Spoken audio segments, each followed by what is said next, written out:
Good morning, everyone on my relationship conflict resolution Kathy's Corner Facebook page. I am here at the park. I wanted to give an example, a personal example of how I use NVC to meet my need for self-connection around some internal conflicts. And so I'm gonna go on my walk after this, but I thought I'd stop and walk you through the 4-step process with this example, because that's one of the things I want to do on this page. Is I want to show you how it works. So I brought my feelings and needs cards. I'm actually getting tech savvy here a little bit. Let's see if I can. Oh, anyway, maybe not. So I brought my feelings and needs cards. I set them all up here.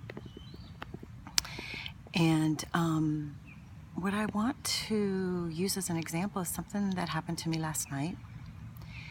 And it has to do, I got to remember to look at the camera.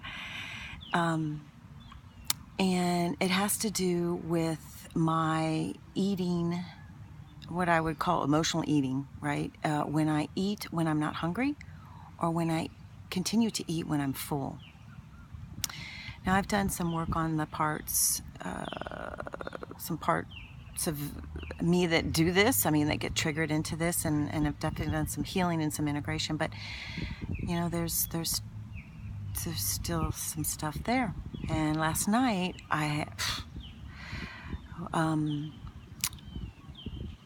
happened again in terms of eating when I'm continuing to eat when I'm feeling full. So I wanted to use that as an example, and I came up with the observation around the issue. By definition, an observation is void of any judgment. So you want to be as specific as possible on just kind of what is, what actually happened, or what is the issue, without any judgment. So for me, drawing on what happened, that I want to get some clarity around or use as an example, as a personal example, was last night when I was eating my Caesar salad. I got to a point where I was full, and there was probably about half of it left. And I kept eating anyway. So my observation is, and I've got sticks over these things so they don't fly away. So my observation is, when I kept eating my Caesar salad last night after I felt full. So this is my observation. I don't know if you can see it, but I will also I took pictures of them, and hopefully I can string this together where you can see it better. So my observation is, when I kept eating my Caesar salad last night after I felt full, I felt tense and stressed, worried and anxious, helpless, and torn. So I don't know if I actually mentioned this. So the MVC 4-step process is observation, feelings, needs, and request. So I wanted to say that. I should have said that in the beginning. So we've already went over my observation. I've just listed the feelings that came up for me when I was eating my Caesar salad after I felt full. I felt all those feelings: torn, helpless, worried, anxious, tense, and stressed, because I was needing empathy, connection, and acknowledgement. Mourning and choice and autonomy, and mourning, the grieving piece. They put mourning and celebration on the same card, and it's another video. But so mourning, the grieving piece, is what I put that card down for. And then the other two needs underlying those feelings are caring and kindness and understanding.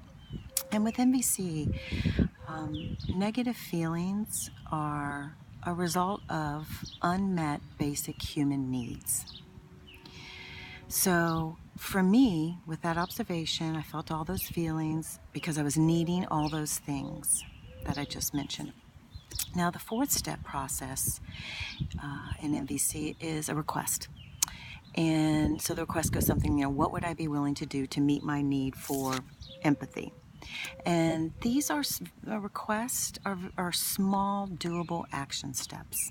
Okay, it's not like too huge of a thing. You want to make it very small and doable and an action step. So for me, to meet my need around empathy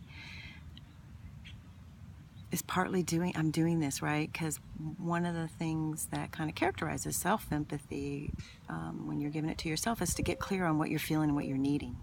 And that shifts you into a heart space, takes you out of your head, and where you can, judgment can go crazy and run rampant, and puts you in a heart space.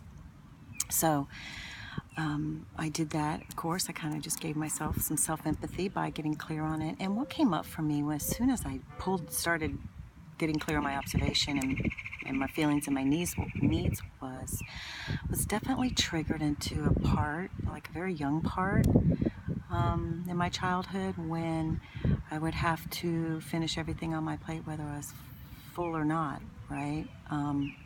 Sure, some of you can share in that. I think it was a mainstream parenting paradigm, eat all your food because there's starving kids in China or something. There's starving kids in America, but that was what I heard, starving kids in China kind of thing. And I remember having to eat my food, finish my plate, finish everything on my plate when I was full. I remember some strategies I chose back then to try to have some choice and autonomy, which was, one of my needs in this moment. And what happens is, when those parts aren't, those child parts that we go through that don't really get resolved, or integrated, they come out. And a perfect example for me was last night, almost unconsciously. There I was finishing my salad. I was feeling tense and stressed and helpless and torn and worried and anxious, because I'd been triggered into that space, that part where needs around choice and autonomy and connection and understanding and caring and kindness were not met. And so what would I be willing to do to meet those needs? Just doing this process is giving me so much clarity around what was going on for me last night. So I have a lot of empathy instead of judging me for, damn it, when am I going to stop, emotionally eating, that kind of pattern of thinking that can take place, and it certainly has in my mind sometimes in the past. And so just doing this, I can have some empathy for that part of me that had to go through that. And also be just a little bit more clear around when it happens again, to stop. So what I'd be willing to do as a small doable action step is to bring more awareness to the fact that this can happen. It may happen again today even, it depends. It may not, it doesn't happen all the time. I'm not sure exactly what can trigger me into that. But I was in it last night with eating my Caesar salad. And afterwards I did not feel good. I had all those emotions, trying to finish it. And I was really tired, so I, didn't do this process. But I wanted to do it today when I had a little bit more clarity around something was up. I was triggered, So I'm meeting my needs for choice and autonomy and connection and empathy and understanding and caring and kindness by simply even doing this video and sharing this with you. But even if I wasn't doing the video, I would be meeting all those needs on my own, with this process. And this is why I love this process. It can take very little time. I'm going to wrap it up here pretty soon. So we're talking 10 minutes maybe.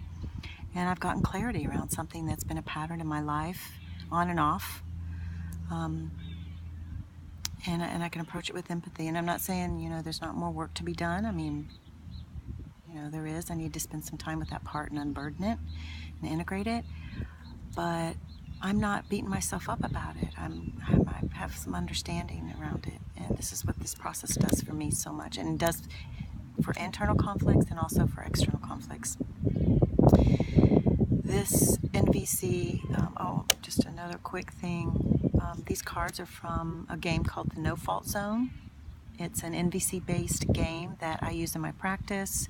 I use in my personal life. It has helped resolve conflict, heated conflict between my husband and I. It helps me in my relationship with my son. It helps me in our relationship as a family quickly get to the heart of the matter, which is what needs are we trying to meet in this conflict of ours, if whatever it may be in the moment. It's I call it magical because the shift can happen so quickly and create a connection between two people that it feels magical, but it's not mysterious. It's just I find it to be a magical process by simply choosing to enter into a different language paradigm of nonviolent communication. So I think I'm going to run out of data here, so I want to quickly just say thank you for listening. Thank you for joining. I hope to do more of these. And yeah, peace out.